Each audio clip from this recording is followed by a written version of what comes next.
Hello, welcome to the video. I'm Alyssa, I write books. You might be thinking to yourself, Alyssa, what are we doing? What are we doing? Because if you have been around, you know I've been working on a very extensive line edit for the last 3 or so months. And before that, I was writing a different book. And then before that, I was writing this, still the same one that I just finished line editing for like a year. So now that that is off with beta readers thinking about what it's done and stressing me out, and I'm not thinking about it, you might remember a few weeks, months, I don't know, time ago when I made this whole big moment about starting a fantasy book, and everybody was actually way more excited about me writing a fantasy book than I thought possible. People were like, Alyssa, entering your fantasy era. Little did I know people wanted me to write fantasy. I'm not out here saying I'm going to become a fantasy author because truly that is a lot of world building to commit to.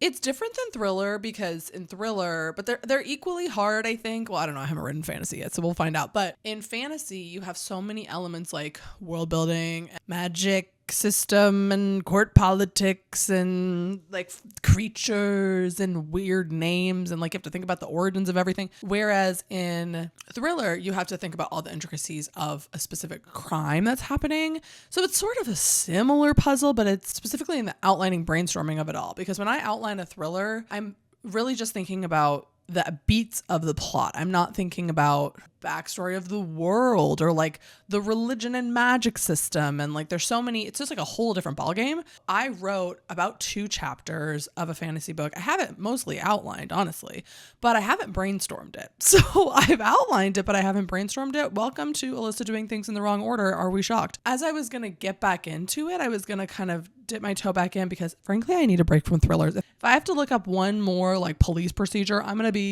done. I want to make up all the rules. So we're going to fantasy. And I didn't ever really picture this fantasy having like a really big magic system. There is a magic element, but it's kind of giving magic is not the norm, but it exists. There is a certain magic, but it's not really working right now. Because the magic is tied to creatures that don't exist anymore, that are extinct. And so the people have like remnants of magic, but they can't activate it because the creatures don't exist, right? Or they're extinct. I say that as though you all knew that, which none of you did. But anyway, so that's like the only inkling of a magic system I had. So I was like, well, I don't really need to think all that. I do need to think. I've been yearning to just I've been yearning to just be a little bit more creative and just sitting in ideas a little bit more. As you all know, I've been line editing, which is you're not sitting in ideas. You're not thinking, you are thinking about, does the word that need to be there? And what can I replace it with? And is it in passive voice? And can I turn it into active voice? That's what you're thinking about.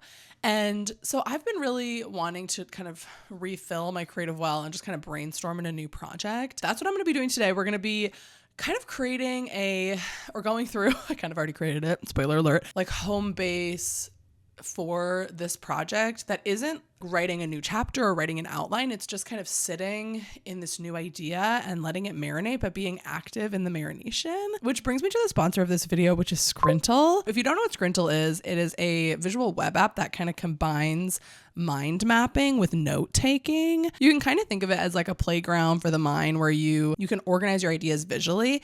And I was a little skeptical, I'm going to be honest, because I'm not really a visual person, but Scrintle's user interface, the way that it looks, was super intuitive. The template that I'm using is a mind map, and 1 second I was just messing around, and then 5 minutes later I had like 17 different spider legs, and I like the interface of the mind mapping template because it feels like how my brain looks.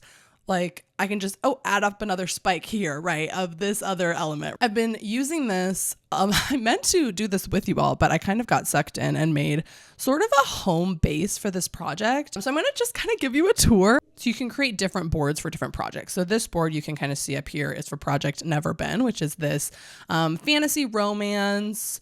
I'm using the mind mapping feature, but it's more of a home base for the project. So I have some parts of the mind map that talk about like plot and character and outline and like having that. And I also have some trees off of the mind map, some sections of it to just house my resources. So we'll just kind of go through this. So we're going to start with Project Never Been. So this is the center. So these are called blocks, and you can change them pretty much to customize them to what you need them to be. So this one, you can change the color, you can change, the different heading styles. I have it as the biggest heading because it's like the main thing. And you can also make it into a document. I'm not going to do this right now because I'll show you what that looks like later. But if you turn it into a document, then you can write more details about it, which I did use in some other areas. So I'm first going to go over to inspiration. So I made all the inspiration this nice fun purpley color. I was going for like a cool tones. I was really channeling my 4th grade self who used all cool colors. I was like, I don't want to use red or yellow or orange. Like I only want to use like purple and blue and green. Still am that girl, I'll be honest. Anyway, so the 3 branches here from inspiration, I have one that goes to comps. I'm going to have pictures of books that maybe have similar themes or tones or voices, which could also be helpful if maybe I query this, which we are brainstorming. We are not thinking about querying. Okay. So over here I have music. So with this one, the board just started with music. And so you can like take this off, separate it, move it around, right? So now it's just sitting by itself. This is this dark fantasy reading YouTube video I've been watching. And so and you can click and drag and like put these things together. So it's all part of the same block. It's like linked together. So I have that. I also linked 2 different Spotify playlists that other people have made. One of them is more of like an instrumental fantasy playlist. The other one has songs with lyrics, but like that give fantasy vibe. I just like having the idea of having all of the resources and moods and like vibes for the book in one spot. It's just fun to have this open so that even if I don't want to write a chapter, I can still kind of be in the story. So then I have one that goes to the mood, which this is the mood board. So here I linked to the actual Pinterest board, which has a lot more pictures than just this mood board does. But this mood board I made on Canva, and then I put it in here. One of the things I want to do on this board is actually put more images around to like fill out the vibes, but that's going to come a little bit later. So that's the inspiration section. And then we go down to my resources. So these are 2 resources I put in. I plan to do more, where these are things I just find myself researching every other day. And every time I go into Google and I type in Save the Cat beats, and I pull out my book and I try to read through it. But I thought it would be kind of nice to have it all in one spot. So here I have Save the Cat. So I'll make this a little bigger so you can see it. This is a screenshot that I took from a website. It's called Campfire. They have a lot of different stuff like this. Obviously, Save the Cat Beats is from the book Save the Cat by Jennifer Brody. And then what I also did, so up here is a document. So I turned the block into a document, and right now it's compact. So I can also do a snippet or a full. I'm going to show you the full document. So I wrote in all of the, like a little sentence about each of the beats of Save the Cat, because this is something I find myself trying to reference all the time is, what is the fun and games again? Like, what does it actually look like? So I put that in here, but I don't want it to be just like this giant document. So you can change the view of it. So this would show just a snippet of it, but I like it compact. And I did the same with Romancing the Beat by Gwen Hayes. So I have here like a picture of just the names of all of the beats. And then I also have the full explanation of all of the beats. So then I don't have to go looking for this. It's all just in one place. Let's say I wanted to do the beats filled out. I'll kind of show you what making a block looks like. Double tap, you can create a new block. And then I would just write here, beats filled. Ooh, can I type? Filled out. And then I can turn this, I press create doc, and then it turns it into a document. Then I fill out the document title. And then I can say, okay, what's the first beat? What's the first beat? Intro to character 1. And then I would write in here, Dahlia intro in the castle, right? And then I can make this text. So when I highlight it there, I can turn this into like a bulleted list. I can turn it into an ordered list, which I think I'm going to do an ordered list for this one. And so then I can put this, I can attach it here, and then I can turn it into the compact version. And then I can also change the color if I want, you know? So that's just kind of an example of how I made all of these, but I'll go through the rest of it now. So here's where we get into the fun stuff, which is, which is my plot and character. So if you go over here, I have character, and stemming from character is a lot of things. So don't get overwhelmed, okay? First, I go to these bottom three, which I created these as documents so I can go in and add a lot of different things. And I created a document to house creature names, male character names, and female character names that would fit within the world. So later in this video, I might go to a coffee shop and just like brainstorm some character names that would fit well. So you could do this as like having just a writing home base where it's not project specific, but that's what I did there. And then I also have these two, I'm kind of creating just like another mind map sort of thing where these are our main two characters now over here. So we have Cecil and we have Dahlia, and I made these into documents so that I can do character backstories right here. Over here, I'm connecting side characters to who they belong to. And so like Cecil and Dahlia are the main characters. And so branching off from them, all the side characters usually are related to one side person, right? And then they'll end up connecting as the book goes on. But right now, I've only written 2 chapters of this book, remember? So the only 2 characters I have is Vanessa, who is this maid in this castle, and then we also have Piper, who is also a maid. But something I like to keep with my characters is like, what is their role in the story, and what are their important relationships, and then also putting in like their age and their flaws and their backstory and their passions and all that stuff. But for side characters especially, I really like to nail down what is the main role that they have in the story and what is their motive, right? So then we also have a similar thing with Cecil and Cecil's brother, who I do not have a name for yet, but hopefully we'll get there. Yeah, I'm thinking this will only expand. Like I'll just keep adding in different characters to kind of flesh out the world. And up here we have a section that I have not really touched yet, which is a beat sheet that's just like overall for the story to have it in one place, and then any world building and a brain dump. So I'm thinking I'll put documents here similar to how I have the character names and everything. I might even put like Pinterest boards in the world building section. If there's any other resources, like I'm thinking one thing I might add to this resources section in green is like a section for YouTube videos about fantasy that might be helpful. Yeah, that's kind of the overview of my Scrintle board. It was very easy to make this. I kind of got sucked into it. It was really addicting, and it was fun to be able to like customize, change the colors, turn things into documents, link the blocks together really well, because I'm technologically savvy in some ways, but visual tools like this, I'm typically not very tech savvy. And Scrintle really did make it easy to put all of this together and upload images super easily. That's what my Scrintle board looks like. If you would like to try out Scrintle for yourself, you can use code Alyssa30 for 30% off. There's also a link in my description, so feel free to check that out and make a mind map of your own. Now that I've shown you kind of the structure of this board, I'm going to actually get into working in it a little bit. So I'm going to head to a coffee shop. Are we shocked? Are we shocked? I haven't been to my coffee shop all week. They probably think I'm dead. They're probably going to cheer when I arrive. Anyway, so I'm going to go in there. I might do a little bit of brainstorming about magic system. I've got some thoughts running around about that. And then also creating more characters and just fleshing out the beats, like importing the beats into this, because I kind of have a beat sheet written out from when I originally wrote a couple chapters. So I'm going to pull that in and start thinking through like what kind of different characters do we have? What is the world? Do they have pants? Do they drink water? Does water exist? Is it based off of another? Like there's so many questions. I feel like this world building section on my Scrintle board is really going to become a beast. So yes.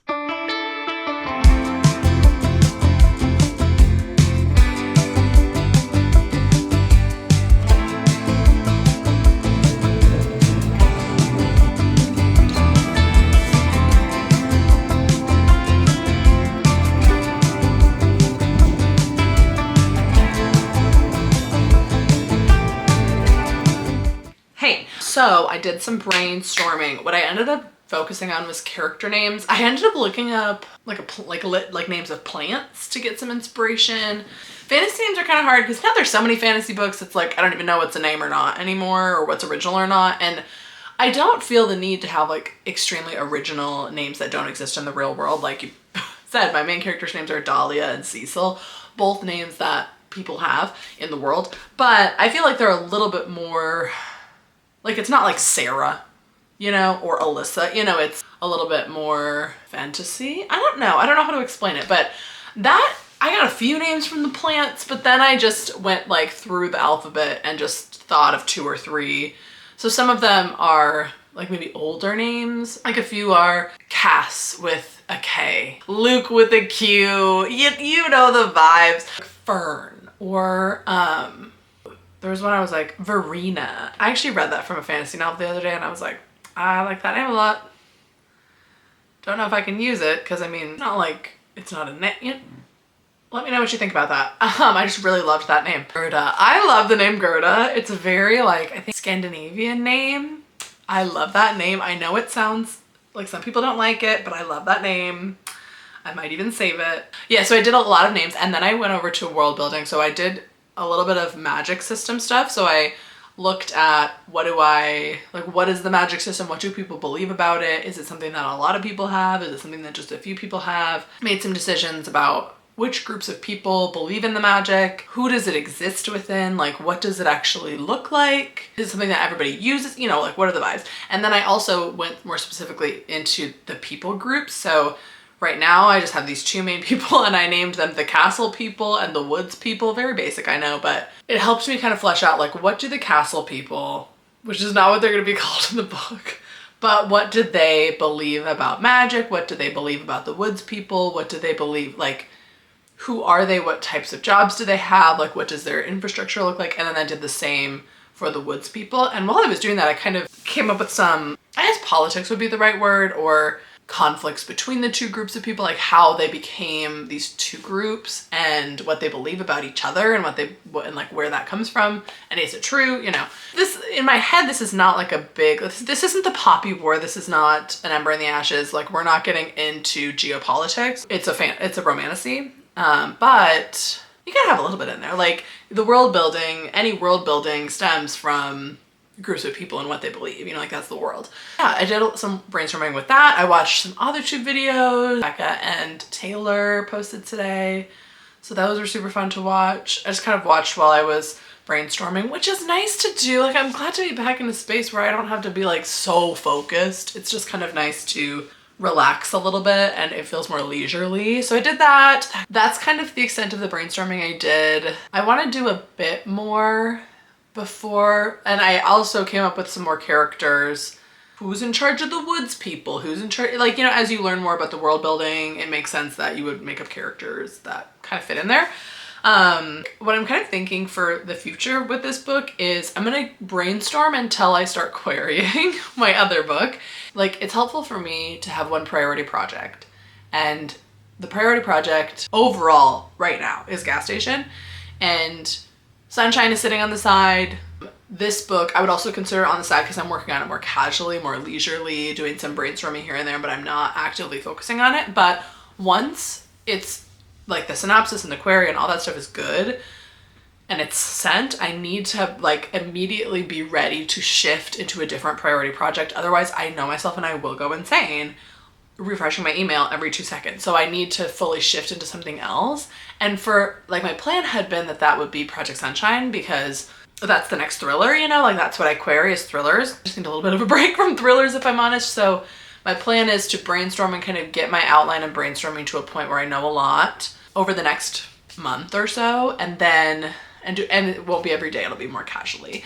And then once I start querying, have this project become my priority project for a first draft, maybe for a few, like, and I will also be working on Sunshine because the next thing I need to do with Sunshine is like read it and create like a revision plan and an outline, and that's like really hard work. It would be fun to be drafting something at the same time as doing some heavier revision. That's kind of that's like where the 3 projects stand. And the wedding season is still with people, so we'll just, with agents, sorry. That one's like way on the back burner. Sometimes I forget that one's out, which is, I think, good. Sorry, I just had a jump scare. I looked to my side and I found, I feel like I should wallpaper this room with that printed out draft. Like it's so beautiful to not be displayed. But yeah, I think that's gonna bring me to the end of this video. I'll have more brainstorm with me type videos. Thank you again to Scrintle for sponsoring this video. If you want to check out Scrintle for yourself, use the code Alyssa30 for 30% off. You can find that link in the description down below. Drop me a brain emoji. Do those exist? I guess we'll find out. I'm back to my BS of saying an emoji that might not exist and risking no one commenting on the video. So yeah, have fun with that. I will see you so soon. Bye!